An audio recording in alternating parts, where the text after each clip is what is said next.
Bonjour et bienvenue dans cette présentation des nouveautés de Power Builder 2025 R2.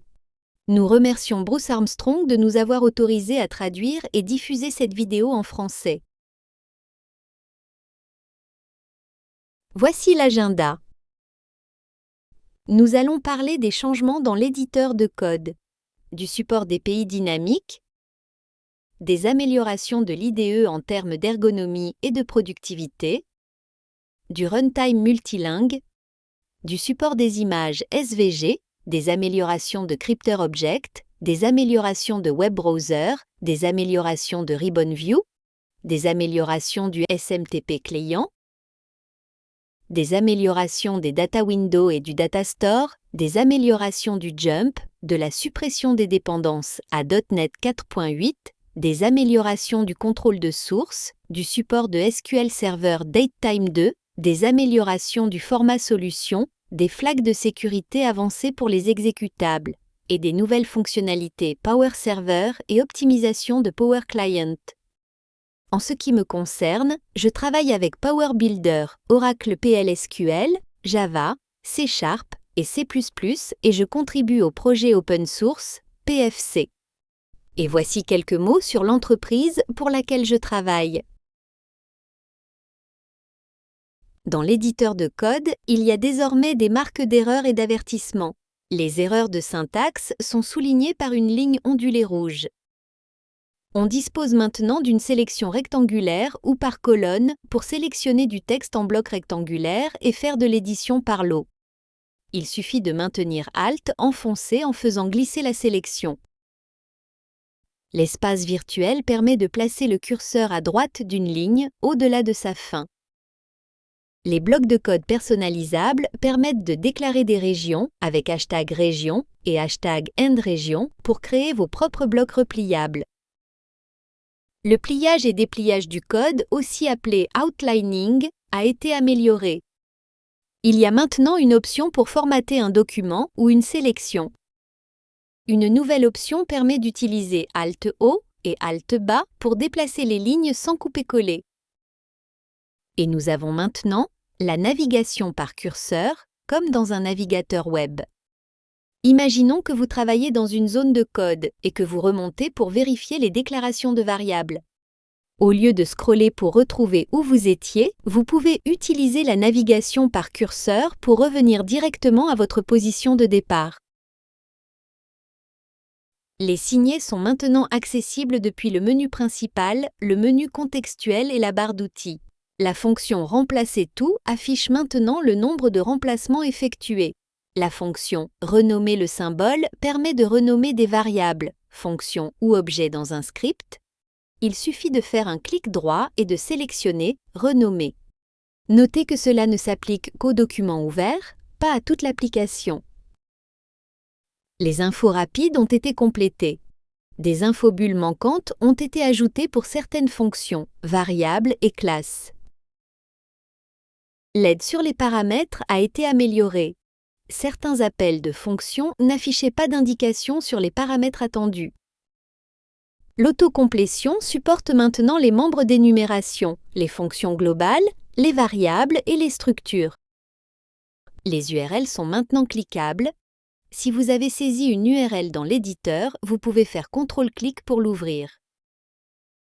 Il y a de nouveaux raccourcis clavier, CTRL F12 pour le saut, Alt-M et Alt-N pour commenter et décommenter, et CTRL, Maju et CTRL-U pour changer la casse.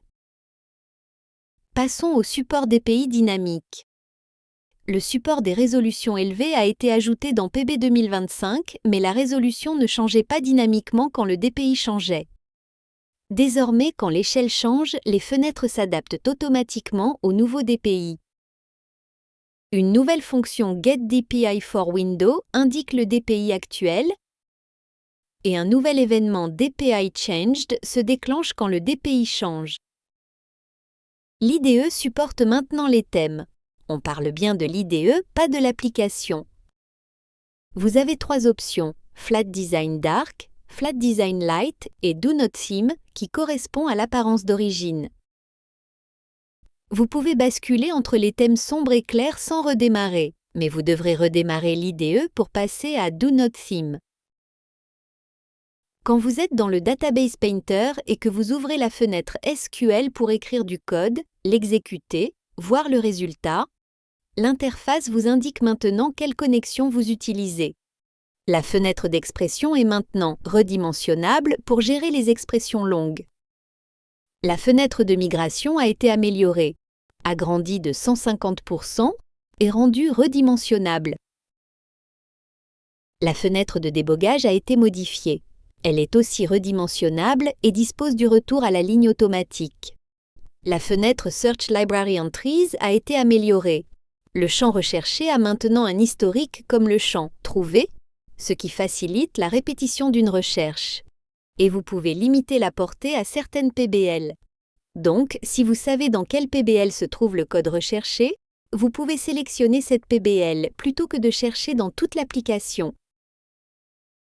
Quand les thèmes d'IDE sont activés, les méthodes publiques, privées et protégées ont des icônes de couleurs différentes pour permettre de les distinguer. La fenêtre Quick Watch a été améliorée. Un double clic sur une expression ouvre la fenêtre d'affichage de valeur, et il y a maintenant un bouton pour copier cette valeur. Les spécifications de colonnes de Data Window ont été améliorées. La colonne DBName accepte une saisie plus longue et n'est plus limitée par la largeur initiale de la colonne, alors qu'avant, si la colonne était trop étroite, il fallait d'abord l'élargir avant de pouvoir continuer à taper. Et maintenant, vous pouvez copier les valeurs des colonnes Name et DBName. Les menus contextuels de l'arbre système ont été améliorés. L'option « Copier le nom » a été ajoutée pour les objets Power Builder. Et sur les fichiers Target, vous pouvez faire un clic droit et sélectionner Optimize pour optimiser toutes les PBL en une seule fois. La fenêtre Help About a été améliorée. Elle contient maintenant un bouton qui permet de copier les informations de votre version PB jusqu'au numéro de build. Il existe maintenant des ressources runtime multilingues qui concernent le texte issu des DLL du runtime. Ce texte a été séparé dans des fichiers de langue qui se trouvent dans un dossier sous le runtime. Vous avez aussi un dossier de langue personnalisé qui vous permet de définir des formulations alternatives pour certains textes du runtime. Le Power Builder Runtime Packager vous permet ensuite de sélectionner les paquets de langue qui seront inclus pendant le déploiement. De nouvelles méthodes ont aussi été ajoutées. SetLanguage prend un paramètre de type EnumLang et GetLanguage renvoie un paramètre de type EnumLang. Support des images SVG. La raison de cette nouveauté est que maintenant que PB supporte les résolutions élevées et que les fenêtres sont automatiquement redimensionnées, les images au format bitmap, JPEG et PNG deviennent souvent floues quand elles sont redimensionnées. L'avantage du SVG, c'est qu'il reste net, même redimensionné. Vous pouvez donc utiliser des images SVG dans votre application. Elles seront plus nettes sur les écrans haute résolution. Tous les contrôles d'images supportent maintenant le SVG en plus du bitmap, JPEG et PNG.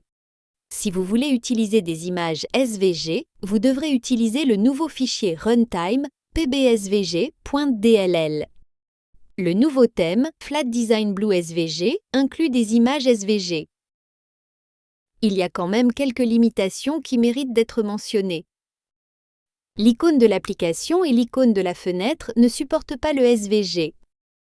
Quand un contrôle est désactivé, les images SVG ne sont pas grisées, elles conservent leur apparence d'origine. Et si vous exportez en PDF natif, les images SVG sont converties en bitmap. Elles ne sont donc plus vectorielles dans le PDF. Et bien que le SVG s'affiche correctement dans les fenêtres et les data windows, quand vous imprimez, l'impression le convertit en bitmap. Le redimensionnement entraîne donc une certaine distorsion. Le Crypter Object a été amélioré avec un nouvel algorithme, le GCM, pour le chiffrement et le déchiffrement symétrique. Il nécessite que vous utilisiez le mode d'opération CTR. Il prend en charge des longueurs de clé de 128, 192 et 256 bits. Il utilise un vecteur d'initialisation de 12 octets et un argument supplémentaire a été ajouté pour les données d'authentification supplémentaires.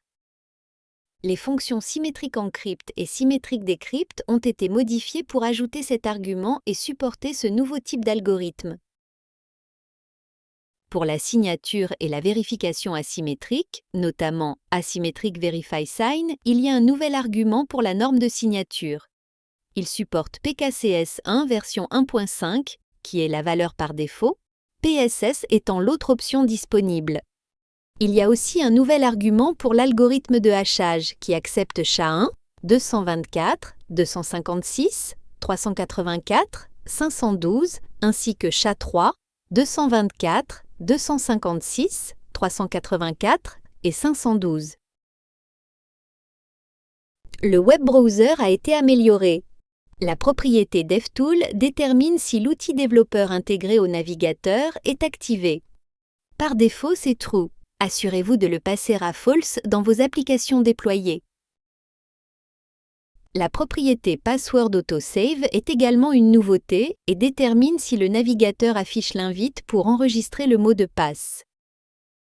Enfin, la fonction Clear Browsing Data permet d'effacer les données de navigation par programmation. Amélioration du Ribbon View. Une nouvelle option permet de double-cliquer sur l'entête d'un onglet de catégorie pour replier ou déplier rapidement le ruban. C'est un comportement qu'on retrouve dans Microsoft Office que vous pouvez maintenant avoir dans vos applications PB.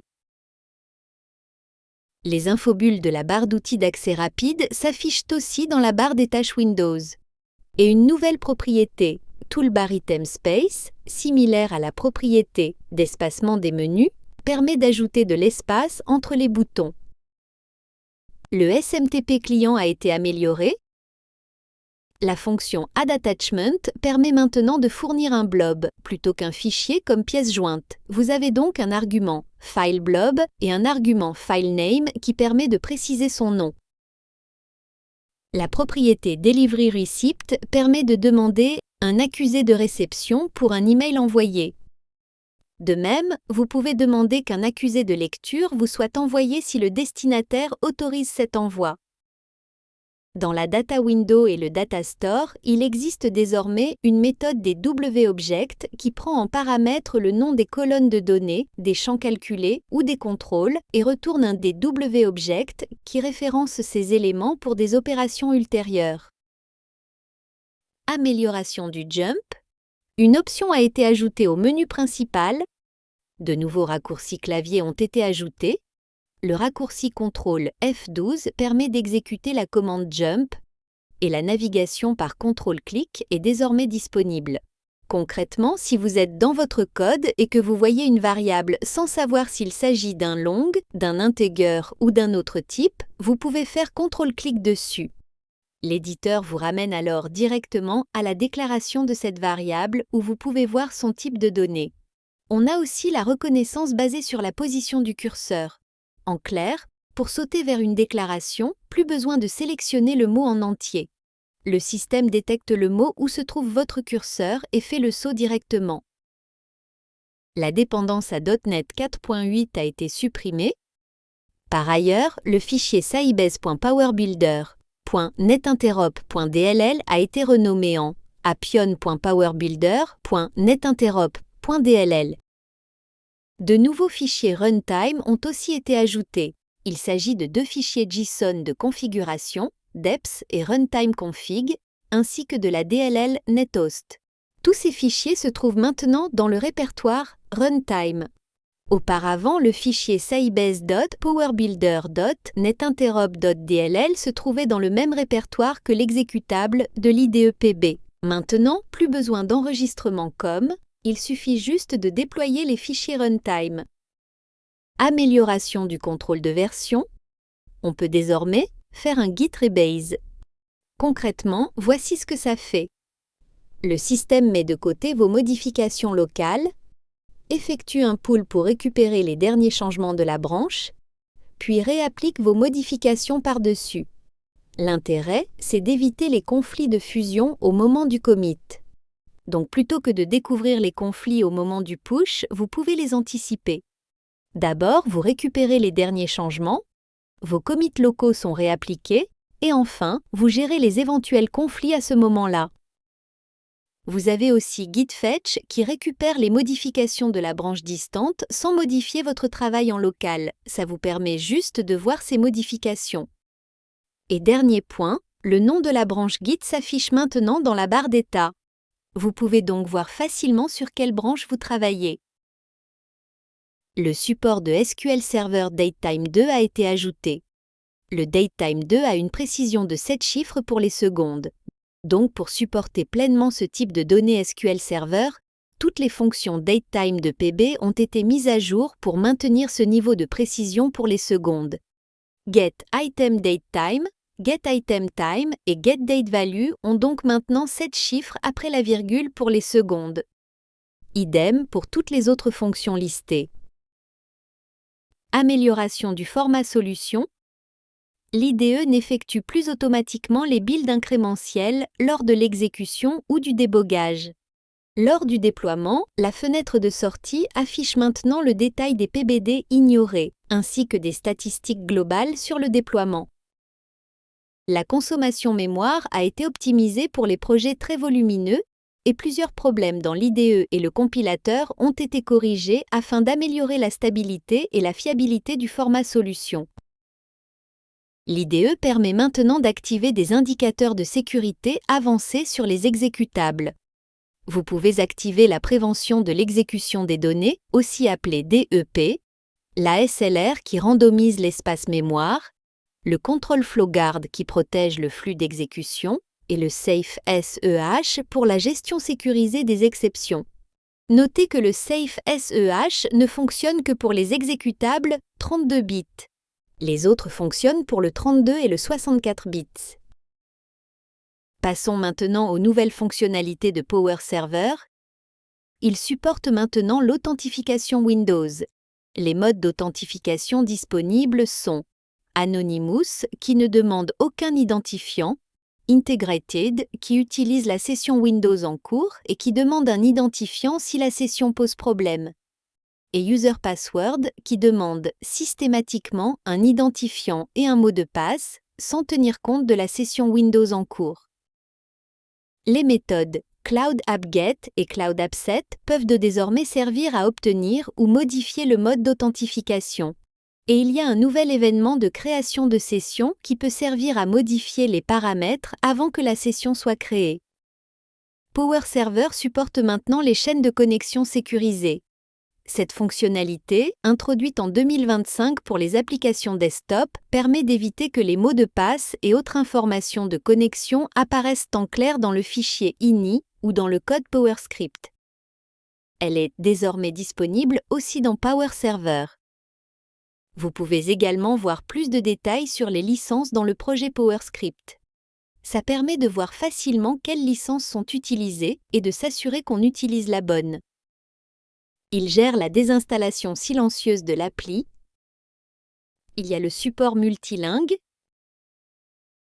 La conversion Data Window to Model a été optimisée. Avant cette version, si votre projet contenait plusieurs data windows avec le même nom répartis dans des PBL différentes, cela faisait planter la compilation. Maintenant, si plusieurs data windows dans le projet portent le même nom, la première est prise en compte tandis que les autres sont ignorées. Si le développeur met à jour la version du launcher, cela déclenchera automatiquement sa mise à jour. Les applications et le Cloud App Launcher sont maintenant installés dans le même répertoire. Avant, ils étaient installés dans 2 répertoires séparés. Côté Power Client, on retrouve les mêmes améliorations. Support intégré de l'authentification Windows, support multilingue, la possibilité de mettre à jour la version du launcher, le changement d'emplacement pour que l'application et le Cloud Launcher soient dans le même répertoire, et aussi le support de la désinstallation silencieuse. En fait, tout ça a déjà été mentionné pour Power Server. Power Client étant en quelque sorte basé sur Power Server, il partage ses améliorations. Voilà pour les diapos. J'ai préparé quelques exemples de fonctionnalités dont j'ai parlé et que nous allons maintenant voir en démo. On a parlé de beaucoup d'améliorations en parcourant les diapos. Il y en a 5 qui me semblaient assez visuelles pour mériter une démo. La première, c'est évidemment la personnalisation du thème de l'IDE. Voici ce que vous verrez en lançant PB 2022 R2. Par défaut, c'est le thème Flatlight qui est activé. Visuellement, ça ne change pas énormément par rapport à l'option Do Not Theme. Sauf que les boutons de la barre d'outils sont plats. C'est le principal changement que je vois avec le thème clair. Mais si on va dans Tools, System Options et qu'on passe en mode sombre,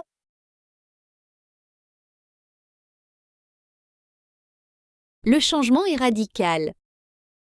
Nous avons maintenant un vrai thème sombre pour l'IDE-PB. La deuxième chose que je voulais vous montrer, c'est le formatage du code. J'ai ici du PowerScript, je supprime toute l'indentation en appuyant plusieurs fois sur Backtab. Maintenant, je vais dans Code Format, puis Format Document. Et voilà, le code a été reformaté avec la bonne indentation. On peut faire la même chose sur une sélection. Je sélectionne un bloc de texte, je vais dans Code Formatting, puis Format Selection et ça formate uniquement cette sélection. Il est donc maintenant très simple d'avoir un code bien formaté. La troisième chose que je voulais vous montrer est le DPI dynamique. Pour ça, il nous faut un exécutable. En voilà un que j'ai créé dans PB. Je peux utiliser la fonction getDPI pour connaître le réglage DPI actuel. Et maintenant, je vais modifier l'échelle de mon moniteur pour forcer un changement de DPI. Vous voyez, la fenêtre est maintenant plus petite et le paramètre DPI a changé. J'ai récupéré cette valeur en connectant l'événement DPIChanged. Et maintenant, j'augmente un peu l'échelle. C'est agrandi. Et maintenant, je remets le réglage d'origine. Voilà pour le redimensionnement dynamique du DPI. Je voulais aussi vous montrer les images au format SVG, qui signifie Scalable Vector Graphics. J'utilise cette image simplement car elle affiche le nom de la conférence et qu'elle était disponible en SVG. Bref, ici en haut, c'est un PNG. En bas, c'est un SVG. Je vais redimensionner la fenêtre et vous allez remarquer quelque chose.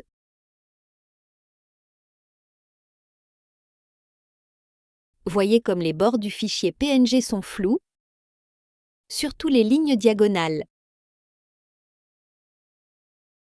Au contraire, le SVG reste net. C'est particulièrement intéressant maintenant qu'on a le DPI dynamique puisqu'on aura potentiellement des changements importants de taille d'image. Le SVG nous permet donc d'intégrer des images qui s'adapteront correctement, sans distorsion. La dernière chose que je voulais vous montrer est la sécurité. Si on ouvre le fichier projet que j'utilise pour compiler et qu'on va dans l'onglet Security, vous voyez qu'on a les nouvelles options DPE, ASLR, CFG et CFS-EH et que tout est coché.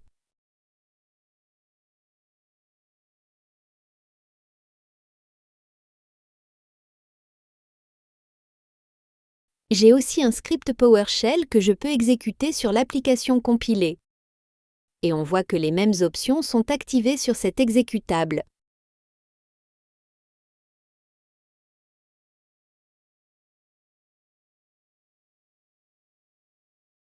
Par contre, si on va dans Général et qu'on choisit une compilation 64 bits, on voit bien que Safe-SEH est décoché dans l'onglet Security.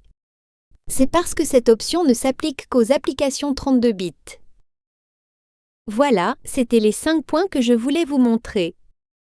Merci pour votre attention. Avant de nous quitter, je vous partage à nouveau les canaux qui vous permettront d'échanger avec la communauté Power Builder. Merci encore et à bientôt.